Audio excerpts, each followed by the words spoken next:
नमस्कार साथियों, बात करें मार्केट की तो मार्केट से अभी अभी तीन बड़े संकेत आते हुए दिखाई दे रहे हैं जो कि सोमवार के मार्केट यानी कल के मार्केट पर बहुत भारी पड़ने वाले हैं। भारी पड़ने का मतलब ये नहीं है कि बाजार में बड़ी क्रेश आ सकती है, लेकिन दोस्तों मैं आपको बताऊं, आपने ऐसा देखा होगा कि जब भी आप मार्केट में फुल तरीके से ऐसे सेंटिमेंट नेगेटिव रहते हैं आपके, या आप ऐसे सोचते हैं कि मार्केट में अब गिरावट होने ही वाली है, कोई चांस ही नहीं है कि मार्केट में तेज़ी होगी, उसी समय आप समझ लेना कि मार्केट में तेज़ी होगी। और जिस समय आप फुल बुलिशनेस में मार्केट में बैठे हो तो समझ लेना कि ऑपरेटर आपके दिमाग को पढ़ रहा है, जो आप सोचोगे उसका उल्टा मार्केट करता हुआ दिखाई देता है। तो जब भी सेंटिमेंट आपको ऐसे लगे, आपको डर लगे कि मार्केट में अब तेज़ी हो ही नहीं सकती, उसी समय ऐसा मान लेना कि मार्केट में अभी भी रैली होना बाकी है, क्योंकि जो ऑपरेटर है वो रिटेलर को दिमाग को पढ़ता है और उसी के अनुरूप वहाँ पे पोजीशनें लेके बैठता है। तो ऑपरेटर अभी क्या कर रहा है, ऑपरेटर अभी फुल बुलिश लेस में बैठा है, लेकिन जो रिटेलर है वो रिटेलर अभी भी नेगेटिव संकेत अब देता हुआ दिखाई दे रहा है। रिटेलर को डर है कि मार्केट में कहीं ना कहीं अब गिरावट हो जानी चाहिए, क्योंकि मार्केट में तेज़ी ही इतनी आ चुकी है। अब कल के लिए क्या चेतावनी रहेगी, सभी चीज़ें जानेंगे, लेकिन यदि आप चैनल में नए हो तो सब्सक्राइब कीजिए और वीडियो को लाइक ज़रूर कीजिए, क्योंकि ये सभी चीज़ें करने के लिए बहुत मेहनत लगती है। इसके बदले में आप एक लाइक और सब्सक्राइब जरूर कीजिए। यहाँ पे कल क्या होगा, कल गैप अप होगा या गैप डाउन होगा, ये सभी संकेत हम जानते हुए दिखाई देंगे। लेकिन फिलहाल आप यहाँ पे देखें तो निफ्टी में ऑल टाइम हाई लगता हुआ नज़र आ रहा है लगातार 2-3 दिन से, परंतु बैंक निफ्टी की तरफ से ज़्यादा कुछ देखने को नहीं मिल रहा है। शुक्रवार के दिन जरूर बैंक निफ्टी में अच्छी खासी तेज़ी देखने को मिली थी, लेकिन वो कूल ऑफ होता हुआ फिर से दोपहर बाद में नज़र आता हुआ दिखाई दिया था। बैंक निफ्टी कब सुधरेगा, जब 51,500 के ऊपर जाएगा।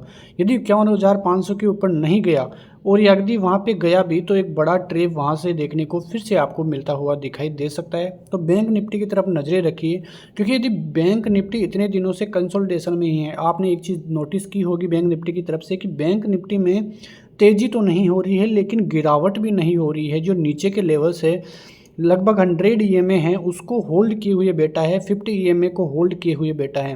तो बैंक निफ्टी की तरफ से अच्छे खासे संकेत बस यही हैं कि कंसोलिडेशन में अभी बैंक निफ्टी चल रहा है।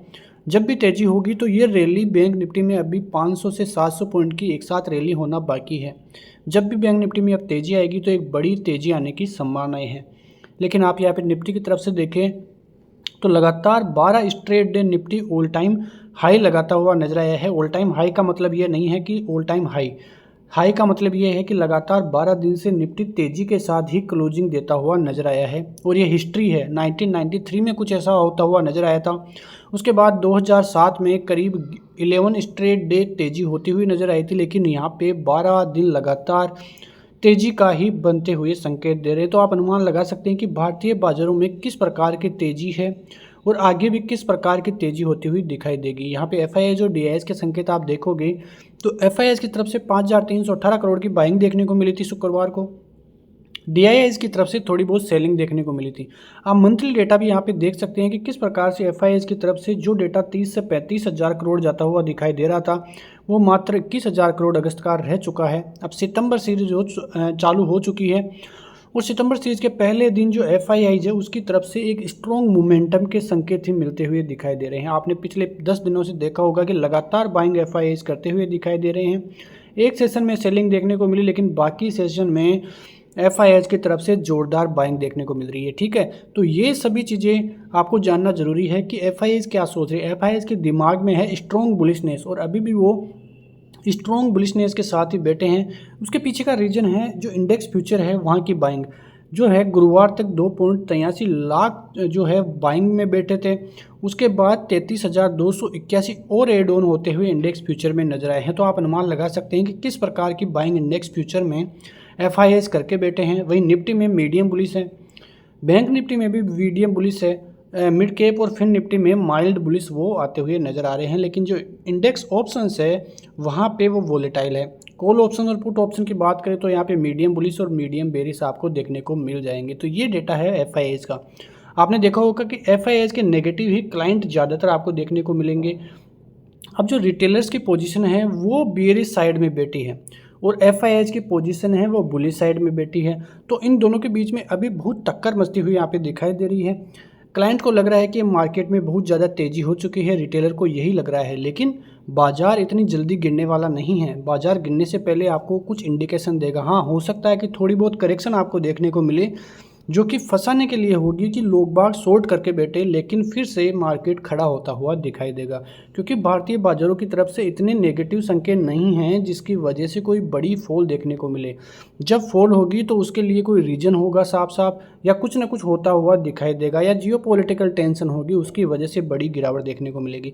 लेकिन फिलहाल इंडेक्स फ्यूचर ऑप्शंस में स्ट्रॉन्ग बेयरिश जो है क्लाइंट्स बैठे हैं, रिटेलर्स बैठे हैं। तो ये देखने वाली बात रहेगी कि सोमवार को किस प्रकार से सब कुछ होता हुआ नजर आता है कि क्लाइंट फंसते हुए दिखाई देते हैं। एफआईआईज़ के बाद आप एफपीआईज़ की स्थिति भी जान सकते हैं। एफपीआईज़ की स्थिति देखें तो एफपीआईज़ की दिलचस्प कहानी यहाँ पे नज़र आ रही है कि अगस्त में जमकर बिकवाली उनके द्वारा देखने को मिल रही है। 3 महीने में सबसे कम निवेश जो है एफपीआईज़ का यहाँ पे देखने को मिल रहा है। आप डेटा के हिसाब से भी देखें तो अगस्त में जो शेयर बाजार में केवल 7,300 करोड़ की बाइंग जो है वहाँ के उनकी तरफ से देखने को मिल रही है। ये निवेश जो जुलाई है वहाँ पे 32,365 करोड़, जून है वहाँ पे 26,565 करोड़ आपको देखने को मिला था, जो कि उससे काफ़ी कम इस बार देखने को मिल रहा है। अब आप यहाँ पे रीज़न पूछें तो रीज़न की बात करें तो यहाँ पे एफआईआईज़ को लग रहा है कि जो निफ्टी है वो करीब 20 गुना महंगा यहाँ पे कारोबार कर रहा है। जो है उनका मानना ये है कि भारत दुनिया का सबसे महंगा बाजार अभी के टाइम पे देखने को मिलेगा। यहाँ पे देखें तो फाइनेंशियल ईयर 24/5 के लिए जो अनुमानित कमाई के हिसाब से देखें तो 20 गुना अधिक पर निफ्टी अभी कारोबार कर रहा है। इसके साथ भारत अब दुनिया का सबसे महंगा बाजार है। नियोजित फाइनेंशियल सर्विसेज के जो मुख्य निवेशक जो है विकी विजय कुमार है, उन्होंने कहा है कि एफआईआईज़ के पास बहुत सस्ते बाजारों में निवेश करने का अवसर अभी है, इसलिए उनकी प्राथमिकता भारत के अलावा अन्य बाजार है और वो चीन की तरफ भी थोड़ी रुख करते हुए दिखाई दे रहे हैं। तो एफआईआईज़ की जो खबर है वो भी आपको यहाँ पे देखने को मिलेगी। लेकिन कल एक बहुत ही इम्पोर्टेंट खबर ये है आपके लिए कि रिलायंस का जो जीडीआर है उसमें करीब 5% तक की गिरावट आपको देखने को मिलेगी। तो जो यूके लंदन जहाँ पे लिस्टेड है रिलायंस, वहाँ पे इतनी बड़ी गिरावट आना सोमवार के लिए यानी कल के लिए थोड़े नेगेटिव संकेत रिलायंस के लिए होंगे। और आपको पता है कि यदि रिलायंस में गिरावट होगी तो रिलायंस में कितना एक्सपोजर निफ्टी में रहता है, इसका आपको अनुमान है कि यदि रिलायंस में ही इतनी बड़ी गिरावट रहती है तो फिर निफ्टी में भी जोरदार सेलिंग ऑफ देखने को मिल सकता है। तो यहाँ से थोड़ी नेगेटिव खबर आपको देखने को मिलेगी कि जीडीआर में करीब 4.98% तक की गिरावट रिलायंस इंडस्ट्रीज़ के शेयर में है। वो किस वजह से आई है, क्यों आई है, आपको पता है कि जो एजीएम हुई थी और वहाँ पे कई घोषणाएं होती हुई नजर आई थी। उसके बाद भारतीय बाजारों में ज़्यादा कुछ देखने को नहीं मिला था, लेकिन छुट्टी के बाद शुक्रवार के दिन जीडीआर में इस प्रकार की गिरावट होना सोमवार के लिए रिलायंस के लिए क्या संकेत रहते हैं ये तो खुलने के बाद ही पता लगेगा। लेकिन फिलहाल यहाँ से बहुत बड़े नेगेटिव संकेत आपको दिखाई दे रहे होंगे। लेकिन अब आते हैं आगे देखें तो क्या कुछ आगे के सेंटिमेंट रहेंगे जो है सितंबर के मंथ में। तो यहाँ पे देखें तो 31 अगस्त को जो ये यहाँ पे पीएमआई चीन का था वो तो आता हुआ दिखाई दे गया है, लेकिन यहाँ पे अब आगे देखें तो 5 सितंबर को जो इनिशियल जॉबलेस क्लेम के आंकड़े हैं वो आने वाले हैं।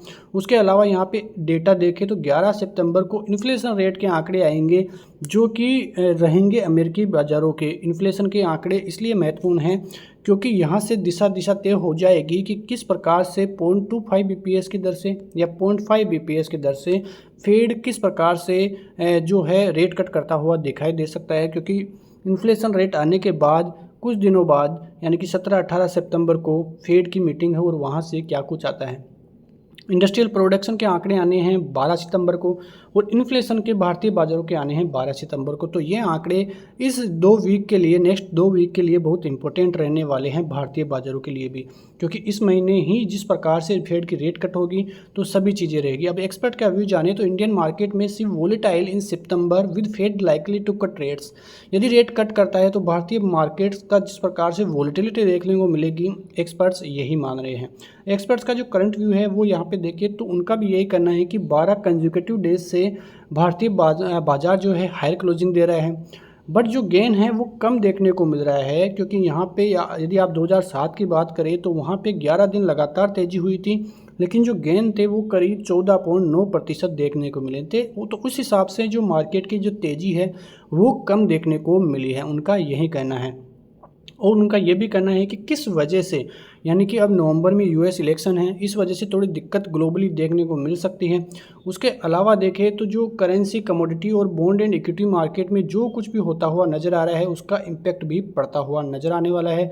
लेकिन जो सबसे ज़्यादा इम्पोर्टेंट डेटा रहेगा वो रहेगा यूएस एम्प्लॉयमेंट का डाटा, क्योंकि जिस प्रकार से जो है अगस्त के महीने की शुरुआत में यूएस का जो एम्प्लॉयमेंट डाटा आया था, उसके बाद मार्केट में, अमेरिकी मार्केट में जिस प्रकार की क्राइसिस देखने को मिली थी, जो जिस प्रकार की गिरावट देखने को मिली थी 9 से 10% तक की, वो इसी डेटा के कारण देखने को मिला था। और वो आया था 6, अब जो 6 सितंबर को ये डाटा आने वाला है वो काफ़ी सरप्राइजिंग रहने वाला है, क्योंकि उस पर ही नज़रें रहेगी कि फेड किस हिसाब से रेट कट करता है, क्या 0.25 25 बीपीएस की दर से या 50 बीपीएस की दर से, किस प्रकार से रेट कट करता है, सबका अनुमान 6 तारीख को यहाँ पे उनको देखने को मिलेगा, उनकी नज़रें हैं।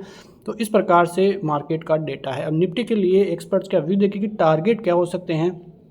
तो जो राउंडिंग बॉटम पैटर्न है वो निफ्टी में बनता हुआ दिखाई दे रहा है, और यदि इसका ब्रेकआउट आता है तो निफ्टी के अगले टारगेट जो है वो अच्छे खासे रह सकते हैं। अगले टारगेट क्या हो सकते हैं, तो उनका जो पहला लेवल है, अच्छा लेवल, वो रहेगा 25,500 का। 25,500 का लेवल क्यों रहने वाला है, क्योंकि यहाँ पे कॉल राइटर्स बैठे हैं, यानी कि मंदी वाले बैठे हैं, और ज़बरदस्त कॉल राइटिंग, सबसे ज़्यादा कॉल राइटिंग 25,500 के लेवल पर ही आपको देखने को मिलेगी। उसके बाद यदि ये पार हो जाता है तो उसके बाद 26,000 26,250 की रेंज में भारतीय बाजार जाता हुआ दिखाई दे सकता है, क्योंकि राउंडिंग बॉटम पैटर्न इस तैयार हो चुका है और तेज़ी इसके साथ बन सकती है।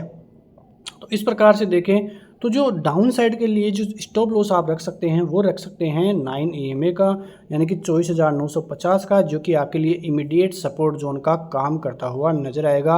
और जो रणनीति है अभी भी बाई ऑन डिप्स की लेकर आप चल सकते हैं। तो इस प्रकार से आप देखें तो लगातार 12 दिन भारतीय बाजारों में कंजुगेटिव डेज इस प्रकार की तेजी आपको देखने को मिल जाएगी। तो उसके अलावा बैंक निफ्टी की आप बात करेंगे तो बैंक निफ्टी की तरफ से हम साफ संकेत दे रहे थे कि 51,200 का लेवल यदि इससे ऊपर रहता है तो आपको ये और ये टारगेट देखने को मिलेंगे। शुक्रवार को वैसा ही हुआ।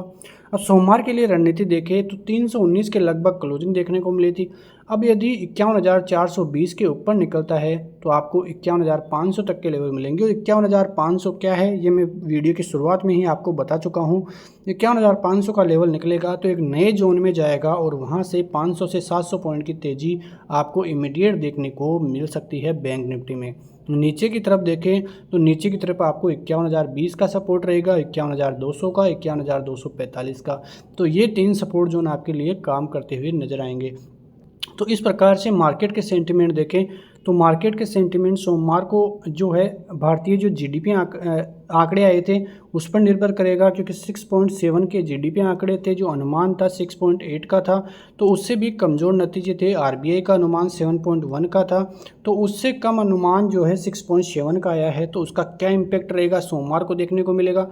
उसके अलावा जो चाइना का पीएमआई आंकड़ा आया था उसका इम्पैक्ट भी ग्लोबली देखने को मिलेगा। लेकिन फिलहाल कोई ऐसी नेगेटिव न्यूज़ नहीं है, बाजार अभी भी बाई ऑन डिप्स का ही है। कोई बड़ी गिरावट आएगी तो उससे पहले थोड़े बहुत सेंटिमेंट बिगड़ते हुए निफ्टी के दिखाई देंगे, तो वो सभी चीज़ें हम आगे देखेंगे। लेकिन फिलहाल मिलते हैं नेक्स्ट वीडियो में, तब तक के लिए नमस्कार, जय हिंद, जय भारत, वंदे मातरम।